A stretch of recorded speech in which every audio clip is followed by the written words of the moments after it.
Well, hi everyone, and welcome back to Foreign Currencies with Scott. So we're midway through the first week of February, and we're here on Wednesday evening, February 4th. Normally, what we do on Wednesday evening is we talk about the first 3 days of the trading week and show you the graphs from them, and don't as much come on camera except on our weekend show on Sunday evenings. But this week we're doing a little differently because we actually had no trades in the first 3 days of the week. Now, we didn't have any trades, but it doesn't mean there weren't any there. Now, I think that on Monday, there wasn't really a trade set up. On Tuesday, there was a tiny little window of a trade setup, and if you'd gotten awake when London opened, and you paid attention to it for 20, 30 minutes, it would have just met the criteria and you would have gotten in and it would have been a win. But it was very tight. It wasn't right at 3 a.m. So you would have had to wait around for it a little bit. And I certainly didn't. So there was no trade on that day. Now, today, Wednesday, as well, there was no trade. And technically, by our method, there certainly was no trade. We're looking for a close above 30 pips away that moves in the direction back towards the New York close. And we never actually had that today. We had several breaches of candlesticks where the candle went 30 pips away, more than that, but we never had any occasion where it closed and was heading back towards the New York close, but was still above 30 pips away. So it didn't meet the exact conditions. Now, of course, what the market did is it went back to the New York close, and that would have been a winner as well, but it just didn't quite meet our criteria, which have been established from day one. And remember, we started, I think, in earnest in December to make our watchwords, we will be affected by neither greed nor fear. So in this case, we are not going to get greedy and say, oh, this sort of met our conditions, so we're going to go for it. No, we did not get greedy, and we saw that it just wasn't a position that was perfectly aligned. So we did not enter it. And so for 3 days, we've had no trades. Now, the title of this video is Don't Beat Yourself Up, and I'm going to use the examples from earlier this week to talk about that. Now, don't beat yourself up means did you did we make a bad decision? No. Not entering the market here is never a bad decision. Now, you could say, well, if I had only bought Amazon stock in 1995 and held on to it, I'd be a millionaire now. And although that might be true, that is not the type of trading that we're doing.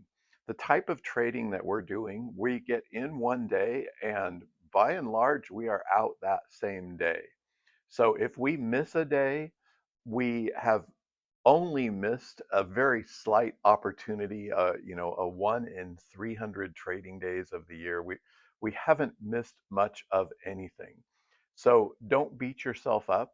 You're not missing anything if you don't trade. You could do it consciously by saying, I'm just not going to pay attention to the London Open today. I'm going to go on vacation or sleep in or stay up late or do whatever it is from your locale.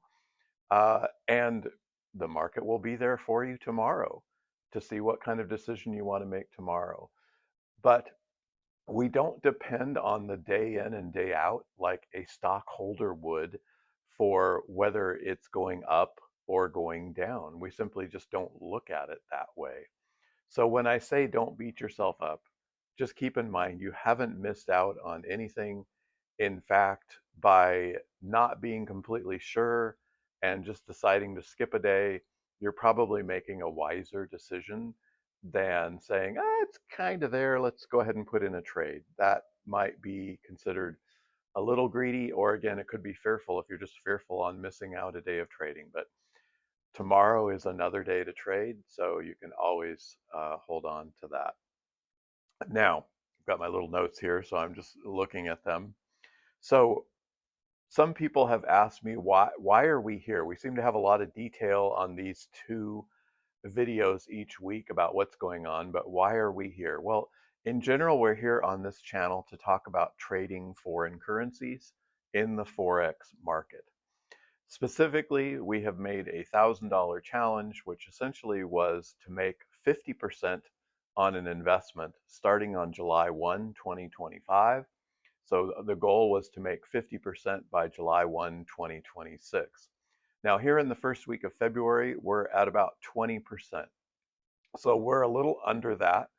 There are reasons for that, which we can go into at some point, but 20% in 7 months is still very, very good. I think everyone would agree.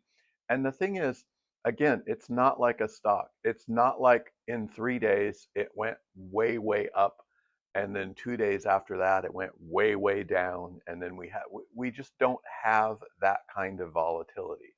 The kind of volatility we have with the method that we use and the amount that we put on any individual trade will just move the account by this much. So we may go up 2% one day, we may go down 1% the next day, and over time, we simply make money by being right half the time because when we go up more than we go down when we go down. So, why would you want to do this as the audience rather than just following me? Well, you'd like to make money. Of course, who doesn't want to make money? But one of the things is you'd like to be actively involved. Now, that takes a certain kind of person. It's not neither good nor bad. Some people just want to take their investment money and plop it down somewhere and forget about it, ignore it. Maybe they look at it once every 6 months or once a year, whatever. That is not what we are doing here. We're doing something for folks like me who want to be actively involved. Do something every day. Doesn't require you to do it every day. You can skip a few days if you want, as we've just discussed, but it does require your hands-on involvement. Okay? So if you're interested in doing something hands-on, this may be a type of investing for you. Now, what's my next note here? Uh, well, it's simply that you do this type of investing because you don't want the ups and downs of the market in general. And in fact, with the market in general, we just ignore all the news. We ignore the news about inflation and we ignore the news about tariffs and we just ignore all that because we're just looking at a very small slice of time between two currencies in the daily market and how that's going to behave. So this is defined as technical trading. We're not concerned with the fundamentals or news about anything having to do with them. We just focus on technical charts and we have a method and we stick to it and it slowly makes us money over time. So in the 7 months that we started this challenge, we've made a couple percent. I think one month we made 0.8%, something like that. That was our worst month. We haven't had a negative month. And after those 7 months, we're up over 20%.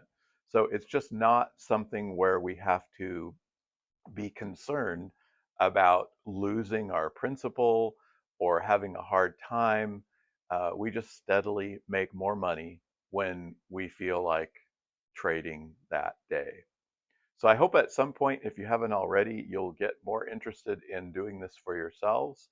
In the meanwhile, we're going to continue to work on this $1,000 challenge until July 1.